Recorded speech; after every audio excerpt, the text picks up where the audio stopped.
Hi! Before we begin, I just wanted to say that this video is just my interpretation of why 8 sounds so much like Wilbur's character from the Dream SMP, both musically and lyrically. My knowledge is limited to first year A-level music theory, so feel free to suggest other interpretations I might have missed, and correct me if I'm wrong. Other than that, enjoy me nerding out, I suppose. I'll be basically going through each verse and chorus one by one rather than as a whole structure, so I'll probably leave timestamps down in the description or the comment section for you to check out. Now, when I first heard the song, I immediately felt disjointed. It was like I was on a ship, constantly rocking back and forth, unstable, unable to ground myself. So I immediately got to thinking, what's causing all this? I'll try to explain as simply as possible. In order to understand the what, we need to know the how and why. What seemed to throw me off the most was a mixture of phrase length, syncopation, and general rhythms. You see, music is made up of several components, but a lot of what we can gather from music comes from numbers.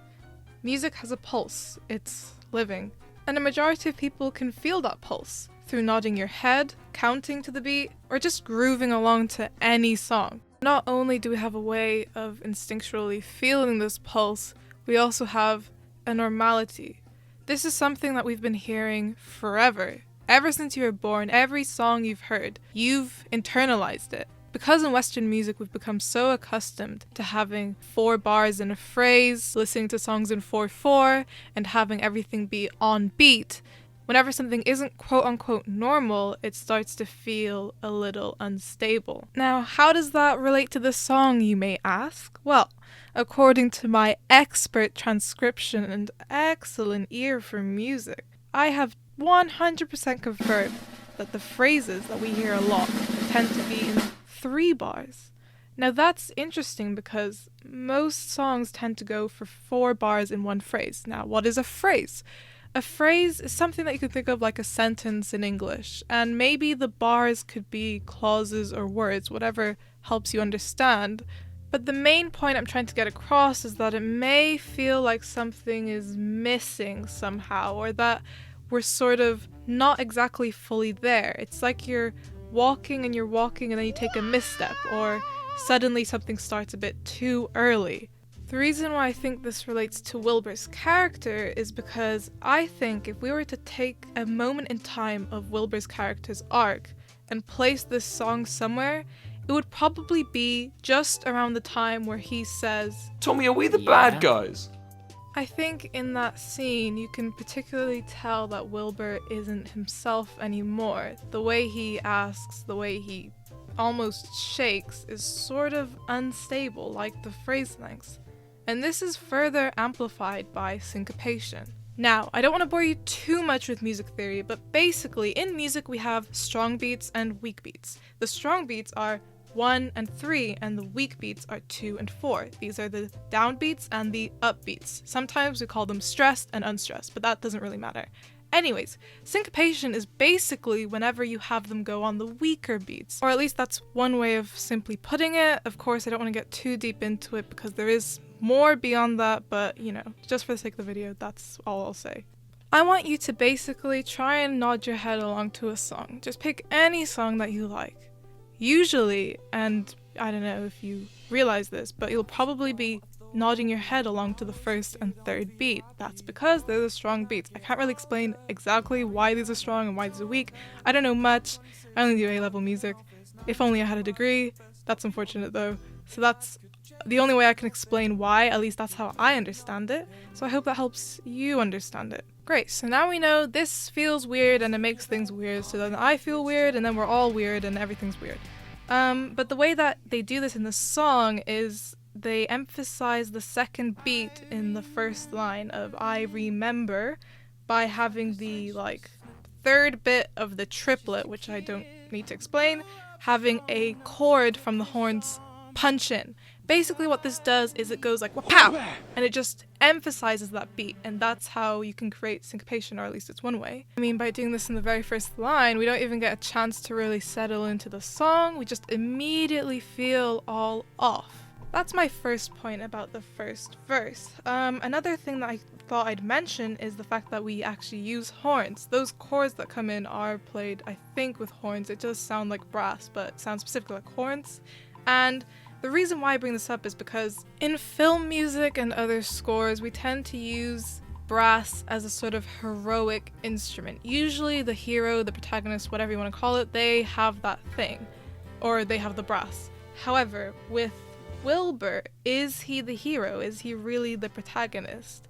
And that's something that I think the brass can kind of juxtapose, you know, instead of playing the theme, instead of playing anything nice and melodic, they sort of just stab in.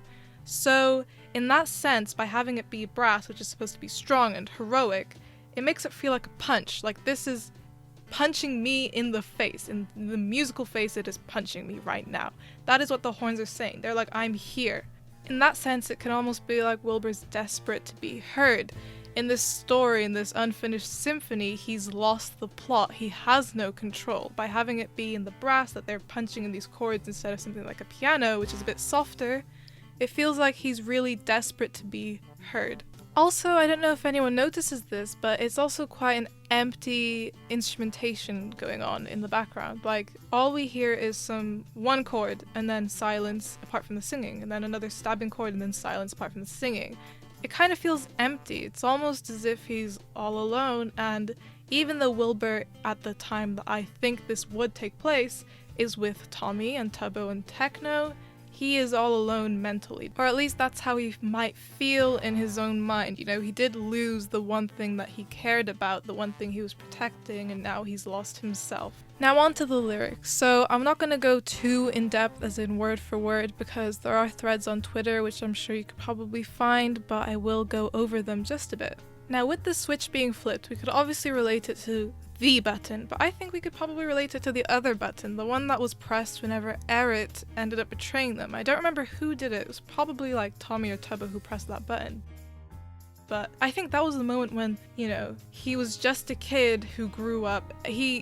Being a kid isn't literal. He means innocence in that sense, I suppose. So he probably lost his innocence the moment they got betrayed, the moment Dream demanded them to hand over everything, you know, that was whenever he finally realized they're not getting what they want. There's nothing that you can get in life by just wanting it. The part about picking up armor kind of reminds me of the no armor rule in Lamamberg, and the line of "and suddenly it fit" kind of feels as though fitting, not as in physically, obviously a lot of these are symbolic if I were to interpret them, but fit as in it fit the occasion. He needs to wear armor now. He's in Pogtopia, he's gotta fight Schlatt, and the only way is to put on those big boy boots that he didn't want to wear before. Overall, verse 1 establishes instability, which shows his state of mind in Pogtopia, and I think we can move on to verse 2 now. Now this bit, it gets fun in a nerdy way, of course, because in the background you can hear this pedal ostinato thing going on, which basically means there's a constantly in the background. You can just hear this constant clicking. It almost sounds like a ticking time bomb, which is what Wilbur is. He's constantly on the verge of blowing up Lamamberg. In the song where it says that was so long ago, long ago, long ago, I think those are dotted rhythms. I'm not sure. I'm really bad at hearing rhythms, and they are kind of syncopated, which links into earlier, but also the fact that it's repeated that way and that the last bit isn't the exact same rhythm. I think it could possibly be a triplet, I'm not sure. Seems as though he's getting lost in that thought, like, God, that was so long ago, I'm never getting that back. It's almost like he's going insane. The part where it says that I was little, I was weak, and perfectly naive refers to old Lamamberg, at least that's what I think, and I think probably being perfectly naive was just before, as I mentioned previously, Eric and Dream happened. Also, the fact that he grew up too quick could probably refer to whenever he realized and asked Tommy, are we the bad guys? Tommy, having not grown up just yet, obviously says, no, of course, we're the good guys, in a sense. This is paraphrased, of course. And Wilbur is the one who realizes that there is no black and white good versus evil, there is just reality. Now on to the chorus or refrain. Basically, what I find interesting about this is that it actually has 4 bars per phrase, and that's the opposite of before, and now we're all of a sudden really stable. And the fact that they change up the instrumentation with the piano feels as if this is the inner thoughts. This is Wilbur on the inside. This is who he is. This is the normal Wilbur, the one that he keeps on referring to anytime he goes and talks about his life retrospectively. You know, you have to remember that Wilbur became this way, he wasn't born this way. So usually I don't really analyze chords because I suck at hearing, but what I notice here is that it keeps on rising. I think it goes from 4 to 5 to 7-ish scale degrees, which you don't need to really know, but basically that means it's going upwards. And it's ascending. And then all of a sudden, where it says, lost in the fight to protect it, it starts to descend again. It's like hopeful, hopeful, hopeful, and then all of a sudden we've given up. In terms of lyrics, what is you referring to? Now you won't see. Could this be Tommy or Phil? I mean, personally, I think it might be either of them. It's really applicable to most people in the story, but I think those two are the most likely. It, I think, most obviously refers to L'Manberg, and I don't think there is a double meaning to that. I'm pretty sure it is L'Manberg solely. And then the last line strikes you. I mean, this is his inner thoughts. I can't afford, no, I refuse to be rejected. If I can't have L'Manberg, then no one can. My L'Manberg, Phil! My unfinished symphony, forever unfinished! If I can't have this, no one can, Phil! Oh my god. Kill me, Phil. Most of what was said in verse 1 and 2 probably applies to this verse. It's unstable, of course. However, this verse adds some more instrumentation. There's percussion and there's also an acoustic guitar added. With the addition of the percussion onto the stabbing horns, it feels a lot more aggressive. But this is kind of juxtaposed by the acoustic guitar. It's quite soft in comparison. This might be Wilbur's front. Either he speaks louder with his actions than his words, and what he does, like trying to detonate the TNT in L'Manberg the first time, is more hard-hitting compared to his exterior where he tries to comfort his allies. Or this is his harder outer shell as a type 8 in the Enneagram, and the inside of him is suffering. When this happens, 8s feel misunderstood and may distance themselves further. In fact, beneath their imposing exterior, 8s often feel hurt and rejected, although this is something they seldom talk about because they have trouble admitting their vulnerability to themselves, let alone to anyone else. Because they fear that they will be rejected, 8s attempt to defend themselves by rejecting others first, leading them to be blocked in their ability to connect with people or to love. The more they build up their egos to protect themselves, the more sensitive they become. The more they shut down emotionally to become hardened and rock-like. In terms of lyrics, the first 2 lines appear to be Wilbur's methodology. He'll break them until they're better. He will destroy L'Manberg until things become better. On the next line, where it says, I want to break them right, beats 3 and 4 are emphasized. We already know that beat 4 is weak and therefore, syncopation. However, beat 3 isn't as strong as beat 1.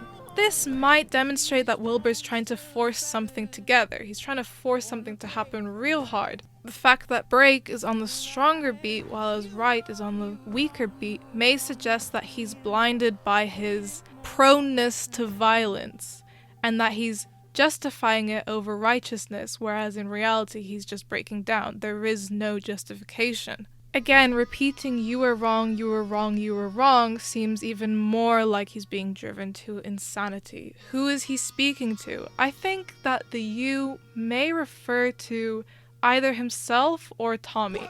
Tommy, either because he suggested that they weren't the bad guys and Wilbur doesn't believe that anymore, or his past self, Wilbur from the old L'Manberg, the Wilbur that was naive, the one that trusted Eric. He was wrong. He needed more than just rebuilding L'Manberg in time, he needed destruction. Moving on to verse 3. There's not much I can say musically different, so you'll probably see throughout that I'm getting less and less musical and more lyrical. In terms of this one, I think the phrases were a little bit ambiguous. However, I'm going to stick to my gut and say that it is 3-3 for the sake of consistency. Obviously, we can probably relate to the high harmonies over fragile things, helpless things, and broken things to reflect the innocence, or I guess how potentially weak those things may be. However, I think what we could note is that it's not like the other verses. It's not like the other girls. It's different in a way.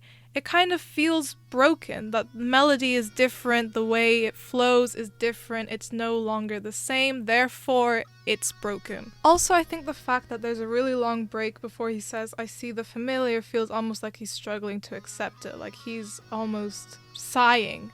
He doesn't want to be able to see himself in those, but he does. I think we could assume that the things might be L'Manberg. I think Wilbur and L'Manberg were essentially one person. Those were two separate entities, yes, however, Wilbur really embodied L'Manberg at first. He then goes on to say, I was little, I was weak, I was perfect too, and that kind of juxtaposes itself, doesn't it? I mean, little and weak aren't exactly the most positive adjectives, yet he says that he was perfect. So I'm sure that we can assume that he, despite knowing that he was wrong, as he called himself previously, he was better off that way.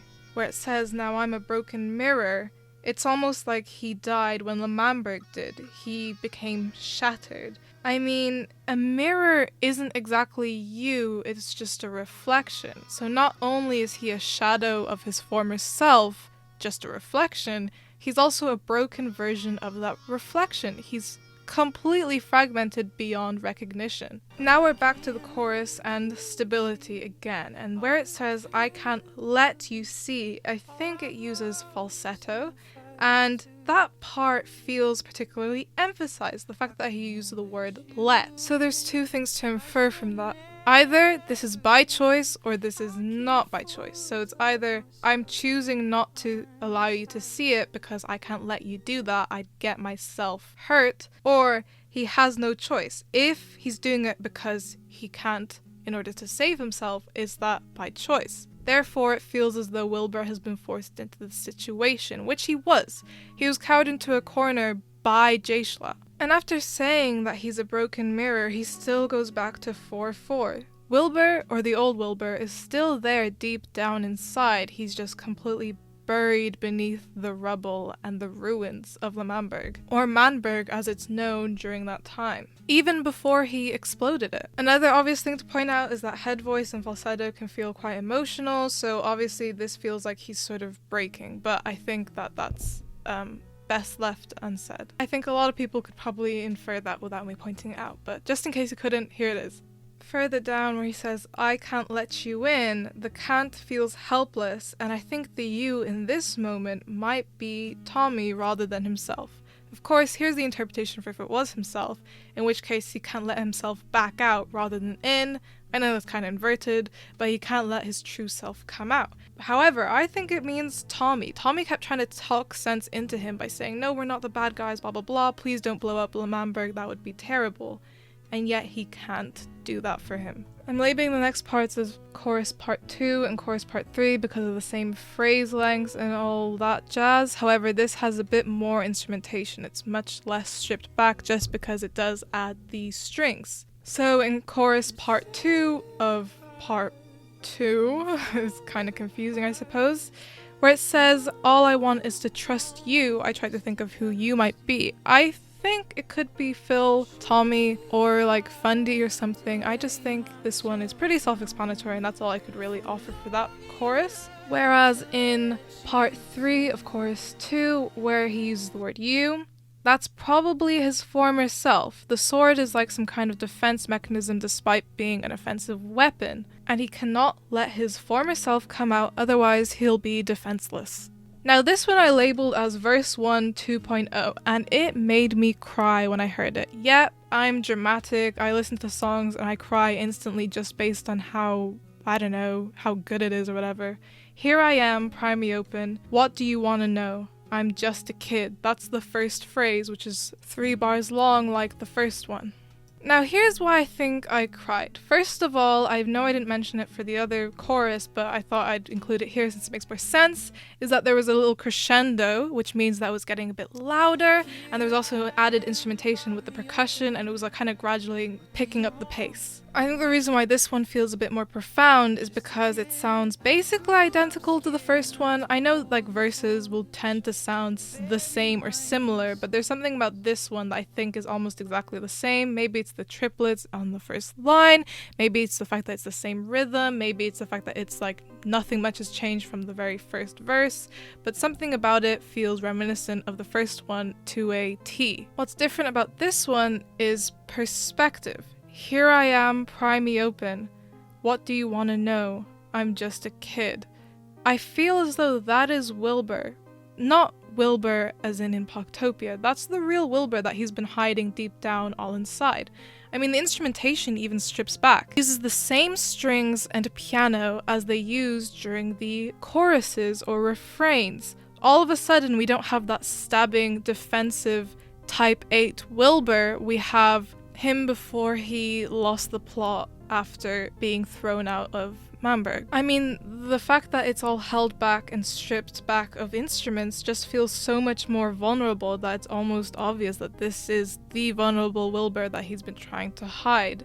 And here he is, asking to be pried open. What do you want to know? It's almost as if he's telling Wilbur, I can answer all your questions, I'm here, I know exactly why I'm gone. It's his former self talking to himself. So not only musically is it set up to make you cry, considering the emotional build-up and then sudden restriction, you almost feel like you have to let something out, it also feels like a weird concept anyone can relate to. You know, there is someone deep down inside that was you, and you're no longer them, yet you sometimes wonder, where did I go? And it's something about that that really touches you. So I think this juxtaposing his first verse, wherever it was Wilbur establishing, you know, I'm just gone, I'm gone, and then all of a sudden it's like, no, I'm here, just ask, what do you want to know? It's something really touching, and it almost comes full circle in a way. I think what's more poetic, I suppose, is that his former self is explaining exactly what we already know. He was forced to bury his own innocence. He had to leave Wilbur. This implies that it's not current Wilbur that's holding him back anymore. Now we realize this is just part of him. This is his own choice. The previous Wilbur did this as a defense mechanism, which goes back to the whole type 8 Enneagram. And then the next part, which I'm gonna say is part of the verse, is just a 3-bar phrase all on its own, where he says, here's my Achilles heel. Now, Greek mythology is quite a present theme in the Dream SMP, with Tommy being compared to Theseus. However, this Achilles part is sung in falsetto, and it almost feels like his Achilles is being attacked, if you get what I mean. It's like he's in pain or he's getting ready. Also, the fact that he's giving his Achilles heel kind of reminds me of Philza. He sort of just let himself die. If you don't know the myth of Achilles, it's basically he got dipped into the river Styx by the heel. So it was like one leg grabbed and then donk, he is in the river. And then the rest of him became all immune and he was just indestructible apart from his heel. And that's his weakness, which caused him to die. It was like extra weak. If you get hit there, you're dead. Which is why Wilbur, sort of saying this, here's my Achilles heel, leads me to believe he's talking to Philza, who he's asking to kill him. Now I'm gonna suggest that this one's possibly a bridge. There's like a thing where I'm not sure where I go. Bridge 2.0, not sure. So this one's kind of just loose structure. I'm not gonna be all serious on it. It doesn't really matter anyways.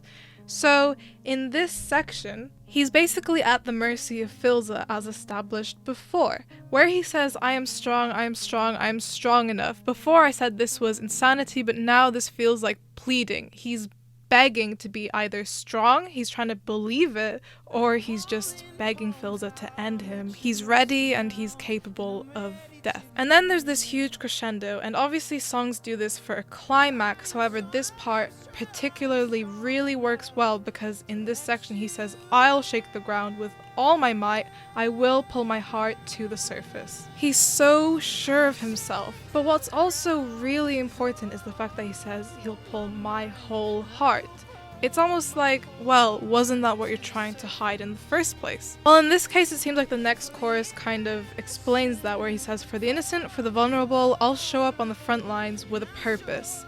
And that purpose seems like a false justification, that it's his whole heart. It's almost like he feels as though this is the right thing to do, but as we established earlier, he's forcing it to be the right thing to do. He's trying to make sure that he has justification. Although I would also like to mention that for the innocent and for the vulnerable could be himself, or his former self, his friends, his home, and his memories in particular. I don't think he's doing it for the innocent and vulnerable, I just think he's doing it for the idea of them. If he gets rid of what's currently there, then those memories will live on because there's nothing to replace those memories. Moving on to the final, I want to say chorus, where he says that he's shattered porcelain glued back together again, invincible. Which is interesting considering, obviously not to take it literally, but glue isn't the strongest thing. You don't become invincible. In fact, according to him referring to himself as Achilles, he'd already be invincible, right? I think the porcelain might be his inner self, and being glued back together again might be just his current self. It might be the shards of that mirror of him being broken that he's glued back together just to hold up until he's going to be killed.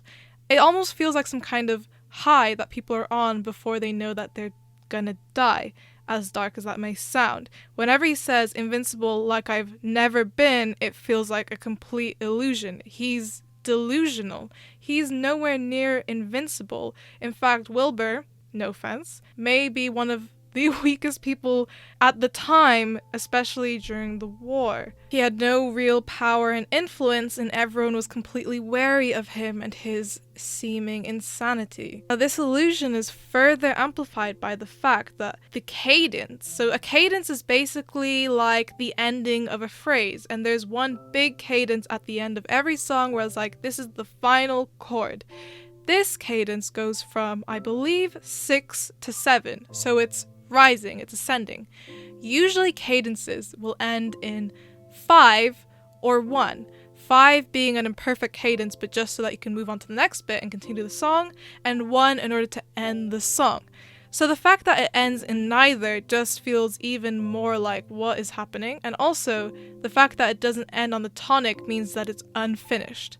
Now, this song being unfinished kind of resembles Wilbur's unfinished symphony, but not only does it show that, it shows his delusion because even the song doesn't finish. He says that he's invincible like he's never been, and then the bin descends while the instrumental ascends. It's like he's going against reality despite him forming himself after realizing the truth about how easily hurt he can be. This further amplifies the idea of him being on some kind of high before he's about to die, because I think this moment is exactly whenever Filza kills him, which is why the song ends abruptly. It doesn't go to the tonic because it doesn't finish. Wilbur's gone. He never finishes his own story. This one is also a longer phrase length. I think it's 5 bars because of the long note held at the end, which almost feels as if he's dragging it out. I mean, you may have noticed, but the lengths of the bars have been varying quite a lot. Previously, in I think Bridge, that I called Bridge, it went 3 to 4, and then it went 4, 4, 4, and now it's 5. It's no longer the same as it used to be. It's no longer the same song. Wilbur is no longer the same person. In fact, he's not even the same broken person that he was before. He's a complete shell of his shell. I think that kind of is why the song emulates Wilbur a lot as well at the end, because it feels as though he's dragging it out and going upwards. It's longer. Maybe he has the will to live longer. It ascends in the instrumental. Maybe he's feeling a bit more hopeful. But in the end, it just ends abruptly. This will end, and that's final. It's the tragic ending to his Greek myth.